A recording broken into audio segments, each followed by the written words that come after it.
Olá, pessoas. Olá, seguidores do perfil do Instagram Diba Espiritismo e também do canal do YouTube. Então, abrindo aqui mais um vídeo para dar continuidade ao estudo dirigido do livro Sinal Verde, né? Que é uma obra mediúnica psicografada por Francisco Cândido Xavier, o nosso Chico Xavier, pelo espírito André Luiz, né? Que usa a simbologia do sinal de trânsito, né? Que nós temos que nos desvencilhar, né? Das coisas que atrasam, que atrapalham a nossa marcha para podermos seguir em frente, né? Esse é o sinal verde, né? Para a gente poder seguir. Então temos que livrar das coisas que impedem a nossa marcha na senda espiritual, né? Na senda evolutiva, ao qual nós, espíritos encarnados, desencarnados, estamos, né, seguindo. E em especial, né, um recado para nós que abraçamos a doutrina espírita, né, o pensar, o sentir espírita, né, da doutrina dos espíritos codificada por Allan Kardec, né. Então, para seguirmos em frente, André Luiz vem a cada capítulo nos falando coisas simples, né? Não são assim coisas grandiosas, né? Essas coisas grandiosas perante o mundo, mas não. Questões domésticas, questões familiares, questões próximas do nosso cotidiano, do nosso dia a dia, porque como vamos fazer as coisas grandes se não resolvermos as simples primeiro, né? Como alguém que tem gente que quer salvar a humanidade, mas não consegue se harmonizar no lar, no próprio lar. Então é uma questão de que a evolução espiritual dá grandes passos, né, no recinto doméstico, no recinto das pessoas mais próximas. Eu não digo nem só família, né, parentes consanguíneos, mas daquelas pessoas mais próximas a gente. Muitas vezes nas pequenas coisas, né, que não são tão pequenas assim. É pequenas do ponto de vista do mundo. Eu sempre repito isso, né, mas é sempre bom repetir. São pequenas do ponto de vista do mundo, mas não do ponto de vista do espírito, né, do ponto de vista espiritual. Hoje chegamos ao capítulo 6, né, do livro Sinal Verde, que se chama Experiência Doméstica, né?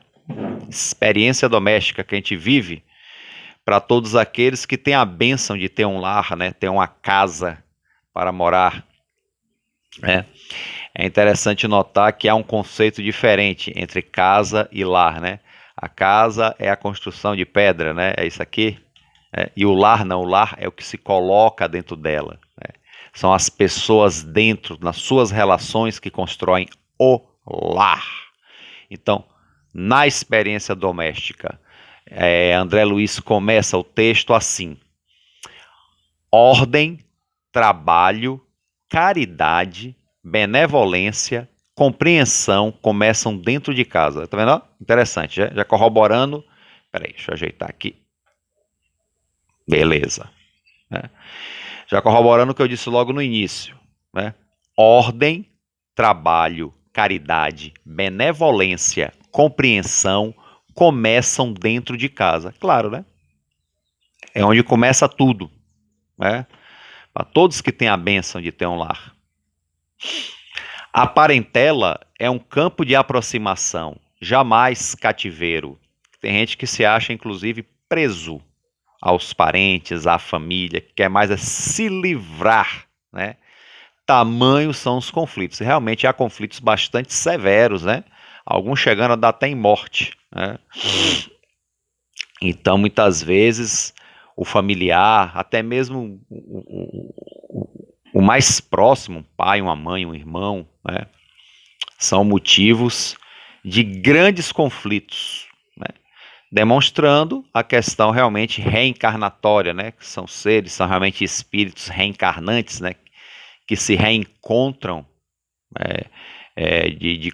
após conflitos, né, no plural, de outras épocas, de outras experiências reencarnatórias, né, muitas vezes grandes inimigos, que se reencarnam, né? Até imitando o Divaldo Franco, que se reencarnam no mesmo ninho doméstico, né? E aí esses conflitos eclodem, né?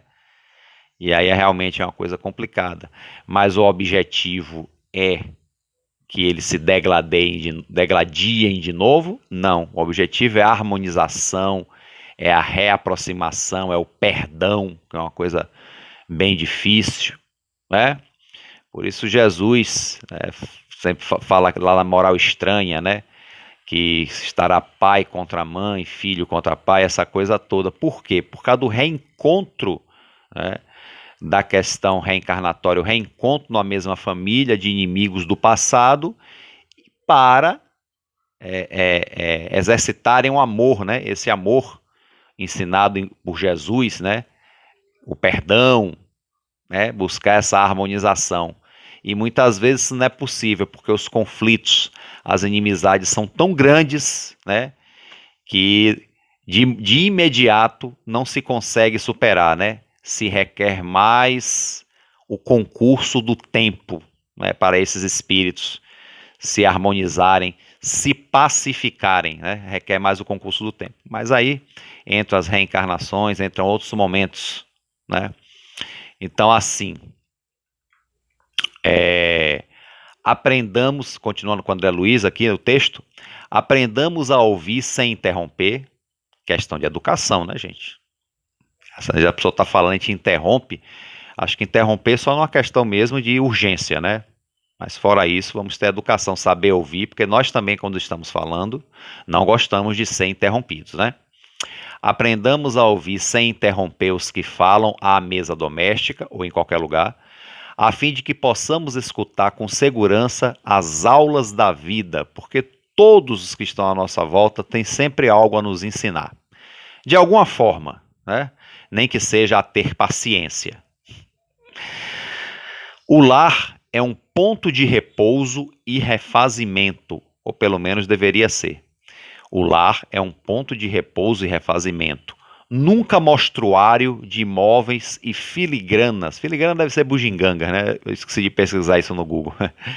Conquanto possa ser enfeitado com distinção e bom gosto, tanto quanto possível. Entendeu? Então, o lar é um posto de refazimento, é o nosso porto seguro, ou pelo menos deveria ser, né? Ou não só um depósito de móveis, né?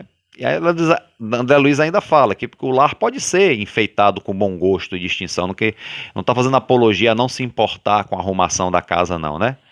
Mas, assim, isso não é o mais importante, né? É melhor até uma casa bagunçada com as pessoas harmonizadas do que uma casa enfeitadíssima, finíssima, com as pessoas em conflito, né? Se é que quando as pessoas estão harmonizadas, normalmente uma das consequências é o lar estar harmonizado materialmente também. Pelo menos assim penso eu, né? Mas, ainda assim, é melhor uma casa bagunçada com as pessoas se amando, né? Com certeza. Quem pratica o desperdício, não reclame se chegar à penúria. Claro, se você desperdiça, um dia vai faltar, então não reclame, né? Então vamos evitar desperdício. Benditos quantos se dedicam a viver sem incomodar o que lhes compartilhem a experiência, né? Há alguns incômodos que são inevitáveis, né? A experiência comum já é um incômodo em si, né? Dividir espaço. E se o espaço for pequeno, então, for um apertamento, por exemplo, um casebre, aí fica mais difícil ainda, né? Mas quando ele fala aqui sem incomodar, é sem aqueles incômodos desnecessários, né? Aqueles incômodos que são apenas para perturbar o juízo do outro, né? Então, benditos quantos se dedicam a não fazer isso, né? A não incomodar o juízo do outro, né? Evite brincadeiras de mau gosto que, não raro, conduzem a desastre ou morte prematura. Gente, certas brincadeiras, né? Eu sou brincalhão, claro, todos nós gostamos de ter momentos de bom humor, mas desde que nesses momentos todos se divirtam, né? E não fazer brincadeira que vá prejudicar o outro, né? Vai causar problemas, vai causar conflitos, vai causar desarmonia, né? E muitas vezes, André Luiz fala aqui, desastres, né? Pode causar até acidentes, certas brincadeiras e até morte, né? Imagine. Brincar com arma, por exemplo, pelo amor de Deus, né? Ou brincar com coisas perigosas, brincar com fogo. Então vamos evitar, viu, crianças? Falo para as crianças que estão em corpo de adulto também, porque às vezes a gente é adulto no físico aqui, mas o juízo continua infantil, né? Vamos evitar, né? Então vamos evitar, gente, brincadeira de mau gosto, né? Aquelas brincadeiras que realmente machuca o outro, que ofende. A gente, é só brincadeira, não. A gente às vezes fala coisas e fazemos coisas que deixam o outro magoado e que realmente não soma, né? Vamos fazer a brincadeira aquela que ambos riam, né? De preferência. O trabalho digno é cobertura de sua independência. Então o trabalho também. Muitas vezes a pessoa em casa só quer direitos, mas não quer cumprir os deveres, né? E nós temos deveres dentro do lar. O trabalho doméstico, por exemplo, é uma coisa que tem que ser dividida, né? Dividir a faxina, né? Ajudar dentro de casa, bagunçar o menos possível, é importante. E muitas vezes até um recado até para os filhos aí, né, os adolescentes, os jovens, né, que muitas vezes querem direitos, né, perante os pais, trabalhem, conquista sua independência com trabalho, né? Trabalhe, ajude a pagar as contas, né, que muitas vezes seus pais aí, ó, ralam para pagar. Não digo nem só, quando eu falo pais, não é só pai e mãe, né, a normativa pai e mãe, mas quem te cria, né, muitas vezes pode ser criado por um avô, por uma avó, não importa, né, família é uma congregação de corações. Então você aí trabalhe também, contribua com as contas da casa, né, para poder ter direitos também. Para ter direitos, nós também temos que cumprir os deveres, né, meu amigo jovem, né? Me dirijo aos jovens e aos adultos também, né? Cara de pau, preguiçosos, encostados, né? Por favor, né? Trabalhar também e contribuir com a manutenção da casa é importante, né? O trabalho digno é a cobertura de sua independência, né? Porque para termos direitos também temos que saber cumprir os nossos deveres, ser independente. Aconselhe a criança e ajude a criança na formação espiritual, né? Há mais um aviso aí àqueles que criam, né? Os pais, né? Os tutores, né? Aconselhe a criança e ajude a criança na formação espiritual, que isso é obrigação de quem orienta, mas respeite os adultos, entendeu? Então, aconselhar a criança é obrigação de quem orienta. Eu tenho filhos, eu tenho a obrigação de orientar meus filhos, né? E sendo eu espírita, tenho a obrigação de dar também uma orientação espiritual para eles, né? Não obrigá-los a serem espíritas, né? Mas também dar orientações também baseadas nos princípios espíritas, né? Não só na educação comum do mundo, né? É necessário orientação também baseadas em princípios espirituais. No meu caso, nos princípios auridos da doutrina espírita. Quer dizer, então, aconselhe a criança e ajude na formação espiritual, que isso é a obrigação de quem orienta, mas respeite os adultos em suas escolhas, porque os adultos são responsáveis, ou pelo menos deveriam ser, e devem ser livres nas próprias ações, tanto quanto você deseja ser livre nas suas ideias e empreendimentos. Então vamos respeitar, né, o jeito de ser de cada um, as escolhas de cada um. Claro, se esse jeito de ser e essas escolhas de alguma forma nos prejudiquem, vamos à conversa. Peraí, não é assim, claro, né? Não vamos ser uma pessoa passiva diante de tudo, né? O diálogo, né, é sempre importante. Mas vamos respeitar o jeito de cada um ser, né? Cada um tem uma história. E essa história que constrói cada um. Então vamos respeitar o jeito de ser do outro, respeitar as escolhas, né? Respeitar a forma de ser e de agir do outro, né? Essa falta de respeito, gente, essa falta de aceitação é o que destrói muitos casamentos, por exemplo, muitas relações, né? Muitas relações de amizade, de namoro e de casamento, sobretudo, que é uma relação bem mais próxima, mais profunda, que se divide mais ostensivamente o lar, né? Então, essa falta de respeito, essa falta de aceitação do jeito de ser, das escolhas do outro, destrói muitas relações. Então, a gente tem que rever isso, porque se a gente não consegue aceitar o outro como ele é melhor não estar com o outro, né? ou então se quer estar, então vamos aprender esse respeito, essa aceitação, e tudo é possível dentro do diálogo, né? Dá para se, não para fazer o outro ser como a gente quer, né? O outro ser como eu quero, mas dá para aparar as arestas e amenizar as questões, né?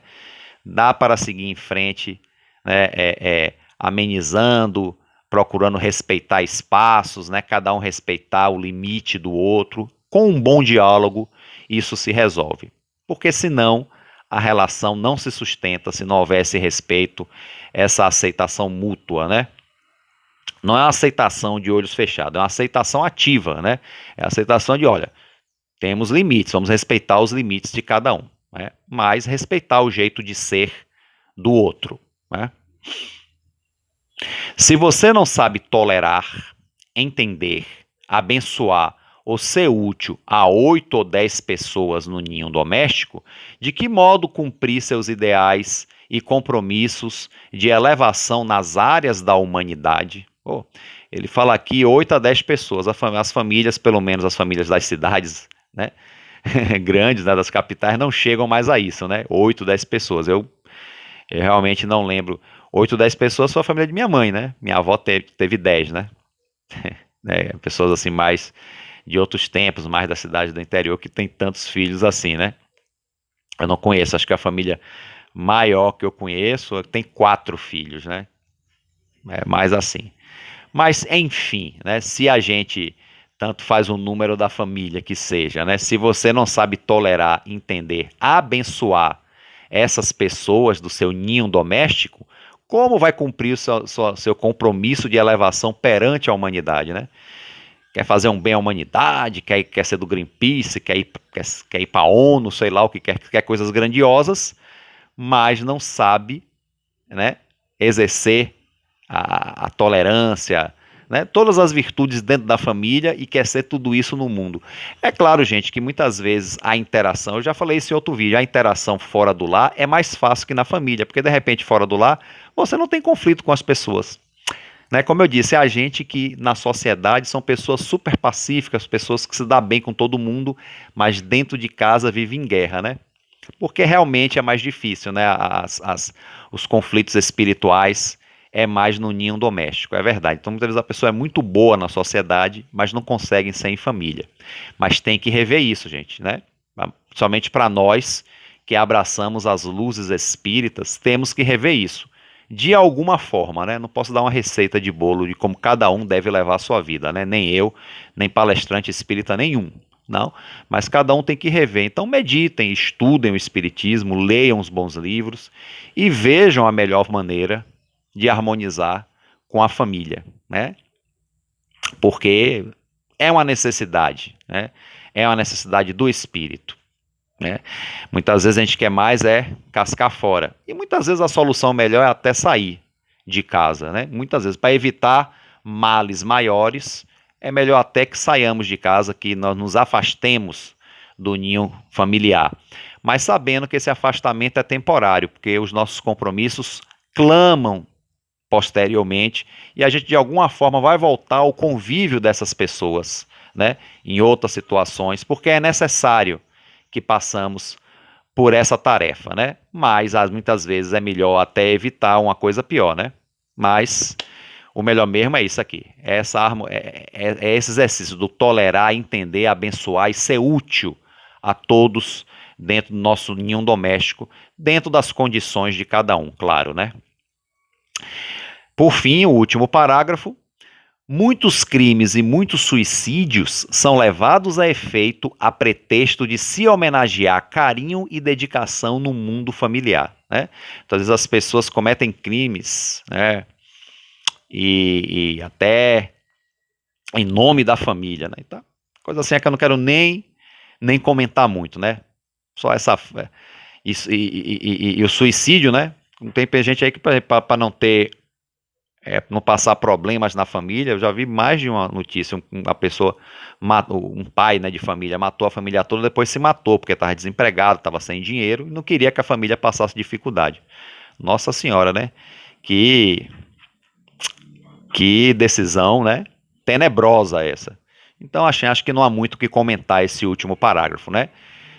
Então não vamos usar esses pretextos para, em função de homenagear, né, de contemplar a nossa família, cometer crimes contra outras pessoas ou contra nós mesmos. Ok, gente?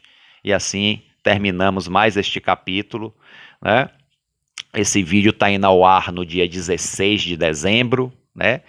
Então, já a data próxima do nosso Natal, né? Comemoramos o Natal, tudo bem, né? O espírita já cria uma visão diferente do Natal, até mesmo porque já se sabe que Jesus não nasceu no dia 25 de dezembro, né? A data é muito provável, é outra, mas assim, o que a gente busca sempre é essa energia do Natal, sobretudo no recinto doméstico, né? Essa questão toda, né? A gente buscar pegar essa simbologia do Natal como um pretexto, vamos dizer assim, para começar a harmonizar a nossa família. Para essa energia não só no Natal, em dezembro, no 25 de dezembro, mas estender essa energia para o ano inteiro, para todos os momentos, né? Essa energia do Natal em que a família se reúne, procura se harmonizar, não ficar só de comelança e de bebidice, mas essa harmonia mesmo do amor, né, em família, né? E é dentro desse princípio, dentro dessa energia que eu desejo a todos vocês aí um feliz Natal, ok? Aproveitem essa energia para harmonizar com algum parente, se tiverem oportunidade, e que essa harmonização não fique só no dia de Natal, que se perdurem pelo ano inteiro, pela vida inteira, melhor ainda, ok? Então, um Feliz Natal, né? Um forte abraço e fiquem com Deus.